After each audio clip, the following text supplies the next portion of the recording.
Anna Kashcheeva, right? just check. The right person. The right person, the right place. Hello everyone, I'm at BKC International House Moscow with amazing balloons of CELTA, IELTS and other interesting things for teachers. And now I'll be talking with Anna Kashcheeva. Hello. You must probably know her and heard her talk at the conference or conferences. But my first question is not going to be about ELT, it's going to be about a different thing, because on the website when I was reading and preparing for my interview, it says that you basically do everything here, right? That's not true. I know, it sounds quite like a lot, so I have it on my watch. So you do training courses such as CELTA, IH Chem, IHC 1-1, IH Young Learners, yes, as TKT 3 modules, and TKT Young Learners, and some other. So it's not everything. No, it's not everything. Yeah, so I don't run all the courses here. Yeah, for example, But I don't like, run Delta more than Model 2. Yes. Not yet. Not yet. Yeah, and I don't have to run all of them, you know, at the same time on the same One day. Yeah, no, it doesn't happen this way. But we do combine our part-time courses, and I run those courses with my colleagues. So we work as a team and we help each other and share the workload, and there is of course paperwork. It's not only, you know, delivering the input session, the fun bit, but something like marking, you know, will be involved there. All IH courses are about submitting some assignments, so we have to mark them, obviously. So that's why my first question is about work-life balance, because I think it's a very good thing, but I know I keep monitoring different conferences, and there is more conferences, more talks, more seminars, webinars on work-life balance, because we teachers, we tend to burn out because we do like our job and nobody can stop us. So what does your year look like? So how are you coping with this workload? That's a good question. So yeah, it sounds a lot. Well, it means a lot, to be honest. I don't know. What my typical year would be running like 1, 2, 3, 4, 5, 6 CELTA courses a year. The intensive ones? Not necessarily. So at the moment we are running 2 parallel part-time courses, and of course you'll be busy like 2 days a week, so you'll be doing something else on other days. And that's fine, that's manageable. January was more difficult because we had to run an intensive CELTA course, and we also did something else. It was quite tiring, let me be honest, so yeah, occasionally, I feel really tired, and I feel the need to recharge the batteries, you know, to go somewhere, just, you know, to plan ahead what I'll be doing next. That helps. Do you have your vacations planned in advance? Like booked? Yeah. Not necessarily booking. I mean booked at the time. I don't know. So at least making your decision what month you'll be taking off, or a couple of days which you can take off, like planning a get together, or just, you know, allocating time for Pilates at the end of the week. Well, that helps really. It does. But the key thing, actually, you mentioned that we love our job, and that's why we are doing all the variety of things, and we enjoy. We are getting quite a lot of buzz, you know, from being involved in a variety of projects, and if you get a new course, wow, it's amazing, I want to do it. So, that's our attitude. Yeah, it is, but it's still, even when you love your job, but if you work 24/7, it's... No, of course, everyone needs me time, Yeah, true. So, do you know what your year is going to look like in the beginning of the year? Do you have the courses, planned? We usually plan like half a year ahead. Half a year ahead. So from September I know what I'll be involved in up to December, and quite often we start planning, like in December, for example, what we'll be doing the next half of the year. I see. And here, do you work 9 to 6 or unlimited? Well, today, for example, I'll be observing CELTA trainees, so I'll have to stay till 10 p.m. And I started by running a morning class at 11, so, well, That's some 12 hours. Yeah, I see. So, and every day is different, right? Yes, So yeah, absolutely different. Crazy, crazy. but interesting, challenging. Challenging. Okay, thank you. No, you look like a person who loves their job. So. Well, I think we've got a team of people who are crazy, of course, and keen, passionate about our job, everything that we are doing here. Like, it's not only delivering courses, it's like doing research, attending conferences, presenting at conferences, and, you know, there is a lot of collaboration in between us. So that's what I find really rewarding here. Oh, that's an amazing environment. Yeah. Speaking of research and stuff, do you have like work time allocated to research, or do you have to do it in your spare me time? So we try to think about and plan things ahead, you know, in between courses, especially if we are talking about intensive courses, you know, full-time CELTA courses. There is a week in between, and if there is that time, probably we'll be doing something, preparing for a future event of some kind. Okay.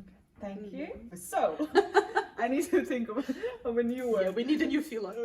I think it's cute that we're swollen. I learned it from him. Well, everyone likes this word. But it's kind of, what other word there is to, you know? Well, it's like when you're planning something mean, I think. Not all the time, but yeah. Well.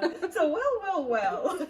Your topic at the conference is going to be about gadgets, right? Using them in classroom. Not necessarily. Not necessarily, okay. But still, I mean, there are different talks. So again, gadgets is the it thing, like work-life balance as well. But I wanted to ask you a tricky one. I hope it's a tricky one. So this idea of using gadgets in the classroom or outside the classroom for learning purposes, but basically in the classroom, is it because gadgets can really bring something that we can't do without them?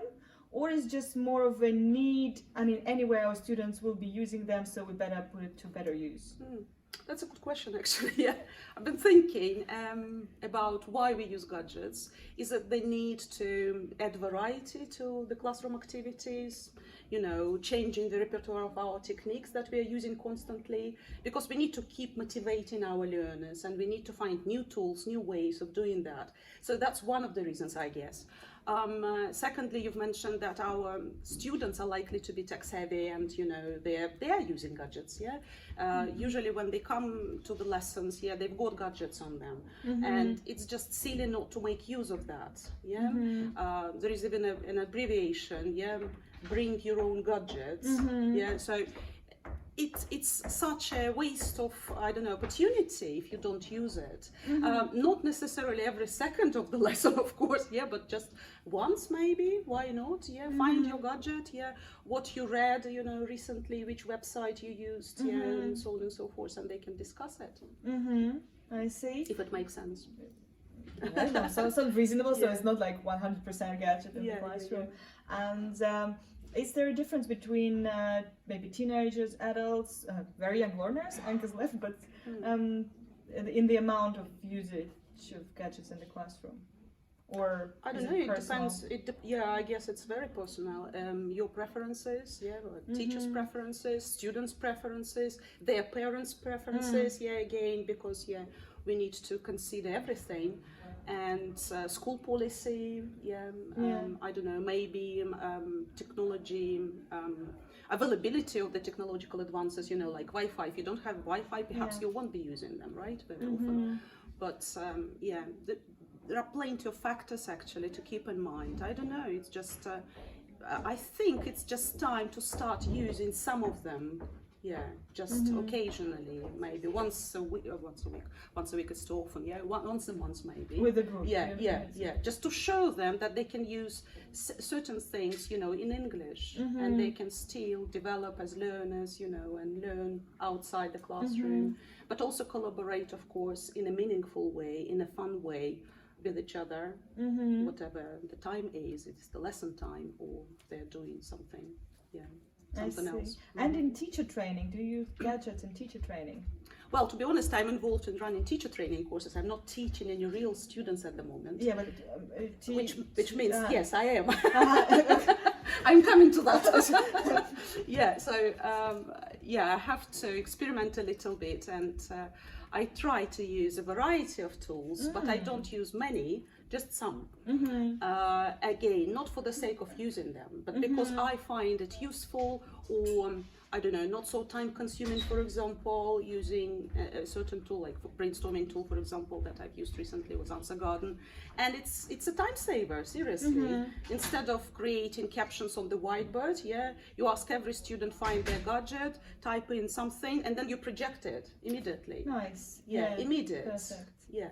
I see. I really like this reasonable approach to gadgets, because like once a month, as you said, so it's like not every time, because sometimes when, I don't know, maybe it's just me, when I hear gadget, I have this idea that you should be using them like every day in class. Why would you do that? I don't like my favorite tool, like I do use gadgets usually.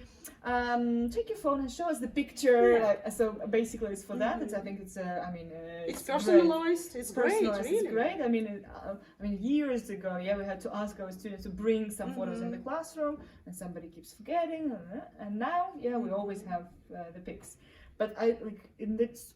Sometimes there is a person that has a Nokia, like the one there, but it's just very rare nowadays, I think. Yeah.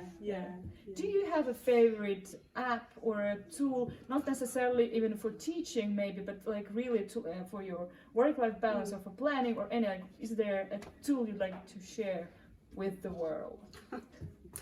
I don't know, maybe not a specific tool, but just an idea of technology that I think we can use, and it can really help and facilitate learning management systems of different kinds, and we're using many. Some prefer using Google Classroom, Google Disk, whatever, Google Drive.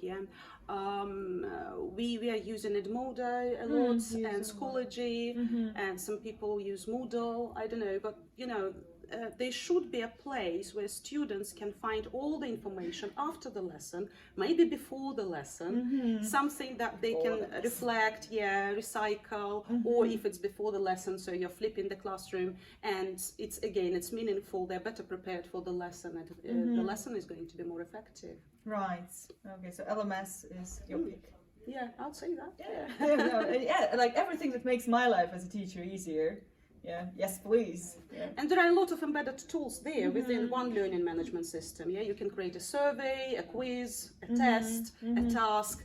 You open a discussion thread, and the students will be involved and collaborate with each other.